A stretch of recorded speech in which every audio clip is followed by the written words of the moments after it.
celebrating their first victories in the era of President Trump. Wins in the gubernatorial races in Virginia and New Jersey and contests elsewhere across the country. They've declared Election Day 2017 a referendum on the president. You have sent a message tonight, not simply to the voters in the Commonwealth of Virginia. You have sent a message across the globe to South Korea. Donald Trump, you don't stand for our values. You made a choice for better schools, for better jobs, for better education, and better health care. And you rejected Donald Trump's fear, hatred, and bigotry. This is one of the first major elections since Donald Trump was elected. Tonight, New Jersey sent an unmistakable message to the entire nation.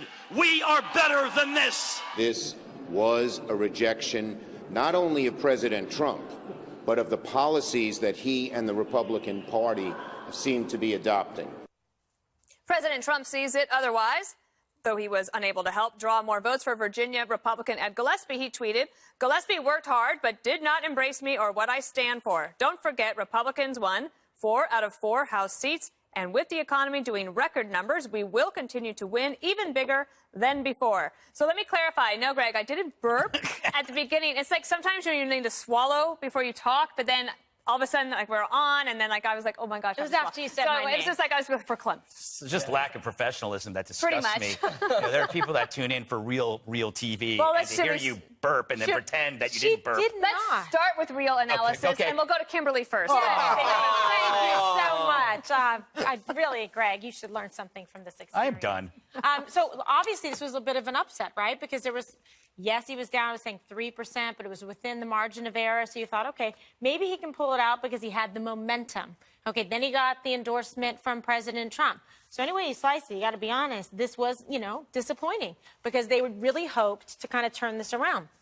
When you look at the map, you saw, wow, red, red, red, red, red, but some of the bigger cities and those urban areas, the suburbs, and we've seen that happen, right, in New York, et cetera, and where you've got a few key places, cities that are more urban, that actually pull in the large majority of votes, despite the fact that the whole rest of the map was red. So it's fascinating from that point, because we've seen a bit of a trend, in that direction, and we certainly did in the presidential election. And then I thought it was kind of interesting what Trump kind of backed away a little bit, saying, well, you weren't enough like I am, so therefore you didn't get it across the finish line. Well, there is a lot of analysis going back and forth on that. What do you think of it? I don't necessarily believe the Trump tweet, but it was great spin. I'll give him that. I think a Democrat won a blue state last night. No time to panic, but there are some serious warning signs there. You're wearing a blue tie today. I know. Well, it's I'm just playing mind games with the left, Kimberly. And we're going to be going to the Scream Fest later when they all yell at how angry they are about the election. I want to be undercover. Yes. So look at Virginia. I don't think the last 3 presidential elections a Republican has won that state. Right. There's a lot of government employees there, a larger Hispanic population, and very wealthy zip codes. Virginia was never Trump country. Donald Trump eked out the primary win over Rubio and then lost it by 5 points to Hillary Clinton. The new Virginia governor, as Greg pointed out the other day, is a 2-time George W. Bush voter, not a member of the resistance, and a Navy veteran. And the Democrats have not won anything on red territory yet. Let's be honest. This was not on enemy territory. This was their home turf. So let's pump the brakes on the Dem wave. At the same time, I think in 2008 or 9, after Obama was in the same position, Republicans had won New Jersey, Massachusetts, and Virginia. So let's just slow down. Now, there are warning signs. Trump's approval rating in Virginia, 40%. That's not very good. Turnout among Democrats was very, very high, and it was an anti-Trump vote. It wasn't a pro-Northam vote. And they did very well, as Kimberly said, the Democrats, among suburban people, especially college-educated whites, especially college-educated women. And the Republicans got trounced in the state legislature races, which means the grassroots movement is there. There is a concern, though, and here it is. Remember how Obama did so well when he was on the ticket, but then when he was off the ticket, he got trounced? So the warning sign is because of Trump's loyal base, and he's a persona-driven movement, that when he's not there in a midterm or an off-year election, the people aren't going to turn out, and it's going to be an anti-Trump vote instead. Well, part of that, though, Greg, was because Obama pretty much didn't worry about it. He just let the party kind of do it. He was like the party of one, and that's one of the reasons that they've had to try to claw their way back. Yeah, I think this is this is completely natural. The pendulum swing. We saw this under Obama. The opposition is always more galvanized when they are out of power. They have every reason to go out there and vote, and it's more exciting to vote for President Obama than his party, and it was more exciting to vote for Donald Trump than his party. So that's what you see. You need a focal point, which was President Obama and Donald Trump. But it's oddly, it's like a natural set of checks and balances. You elect this guy, Donald Trump, and then you let the other side gain seats by not voting. It's almost like unconsciously, it's some kind of evolutionary reflex that we crave the tension between parties. We want to have this guy in, but we don't want to go too far, so we almost unconsciously decide not to put anything out there until we have to. So you get this weird kind of balance. But I want to talk about just one more thing. If Ed Gillespie had won, would have said this was a harbinger of a bitter, hateful campaign, that now these ugly ads that go after sanctuary city laws, this is going to be the norm because Ed Gillespie won. Ralph won. That's an ominous sign that bitter, hateful identity politics ads win, because that ad that we trashed worked. Yeah. The ad that portrayed white people as white Republicans as racists who kill children, it actually worked. When Tom Perez talks about fear, hatred, and bigotry, he's talking about his own party. This should send a chill up everybody's spine, if you still got a spine, that this is dangerous stuff. The company that did that ad already claimed they're going to do it. They're going to double down. I hate that phrase, but they're going to double down in it. So the idea that somehow, it's banned. They did something really, really ugly, and it worked. I think that they would have done that ad against Ed, even if he had not run ads about MS-13. Yeah. Because I think that is, that they'll probably will. They'll try to run that play again and again. Juan, we'll give you the floor here in a second. I just want to point out that married women had gone for President Trump in Virginia by like a point over. Ralph Northam won married women by 10 points over at Gillespie. But still, Gillespie got 120,000 more Republican votes in 2017 than he did in 2014 when he ran for the Senate. So it was a high turnout election all across the board, but the Democrats certainly had a lot more votes. They did have a lot more votes, and to me, it has all the markings of a wave election. Going back, if you look at what happened in 2006 when the Democrats took over the House of Representatives, and you go then forward to 10. Yeah, I remember that. When you remember that well, to 10 when the Republicans took over the House from the Democrats. And so what we saw in both cases is very similar to what we saw here in Virginia, but nationwide last night.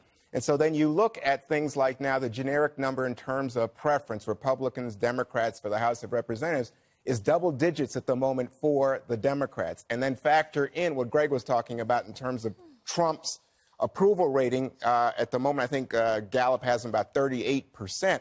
This does not help, especially when you consider that historically the party that was Jess, you said that. I'm sorry. Okay, so the party... We're two different people, Juan. I know. Not to him. I guess we all look alike, Juan. Identity politics at the 5. Yeah. When you consider that the president who's in power is not popular, it historically hurts in the midterms. Now, I think the big points that I took away from last night, the big issue was not immigration.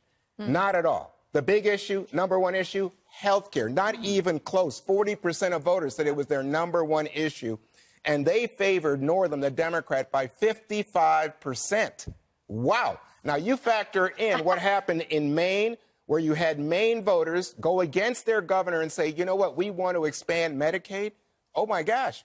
This is the first time that Obamacare has been expanded by a a referendum, if you will, general vote of the people. And again, it says a lot about what could be the big issues going into 2018. And the other thing that I would throw in here is that for the Democrats, the reason they're so exuberant is they're going to see a boost in fundraising, in candidates. Ray Ben Lujan, who runs the House Democratic election card, he's saying, you know what, I'm calling people all night. People are calling me back. That's unbelievable. All of a sudden, Democrats who've been lagging find that they have some energy. So I think this is good news. Can I bring in somebody who was not on the ballot but was on people's minds? And it's Hillary Clinton, who said that last night was a great reminder of what's possible when we come together and fight for what we believe in. So I wanted to take a few minutes to celebrate the extraordinary successes of a few groups I and Onward Together proudly fight alongside. And yet, Kimberly, what do you think of that? Because she's not, I think that the Democrats are a little bit more liberated now that they don't have her as the candidate. An albatross hanging, choking the very life out of the neck of the party. Yeah, I mean, of course she's trying to, like, you know, bootstrap onto this and say, you know, this is the movement. This is what we do. Look what I did. Like, she's the face of it. Look what happened now that I've been back out talking about it. She's the Rosie Ruiz of politics. Yeah. You know, snuck into the as the marathon was ending. She's pretending she's pretending she's leading the parade. It's unbelievable. But, you know, people see through it. They see through it. So, okay, she wants to be polite. She wants to give some congratulations. But this really doesn't have anything to do with her. No, it's all about Trump. I mean, I don't know if that's good news to you guys, but it's kind of curious because it was like 60%. It's good news in some places. What do you mean? Well, meaning that, like, I think Virginia is just a tough place for Republicans going forward. I do think that it's, as Jesse asked me before, is it no longer a purple state? And I think it is. Like, Virginia is a blue state. I think it's a blue so state. de Blasio won the mayor race in New York. 75% of the people didn't vote. A Democrat won in New Jersey. I mean, everyone was surprised when Chris Christie won there. I mean, it's a blue state one. Virginia's blue. I don't wouldn't get too excited about the wave. I remember. It's still right now a little trickle. Well, let me just say this. I think that when you look at the map that Kimberly was describing, you see all that red in the middle, right? Yes. Yeah, but and these are mostly. I wouldn't they're even more say rural. There's not that many people that live there. Yeah, let's put it that way. Okay. But I will say this, that 60% of the people who voted said they had a negative, in Virginia, negative impression of GOP, and 60% said they have a negative impression of, guess who, Donald Trump. But a lot of They're the in negatives the for the D.C. Democratic media Party. market, too. And, yeah, Democratic Party approval rating is at a historic low. Yeah, I think it's not good about either. in the 30s one. No. So Well, but also, you guys aren't doing that great either. We got to run, but let's all keep an eye on Governor Terry McAuliffe.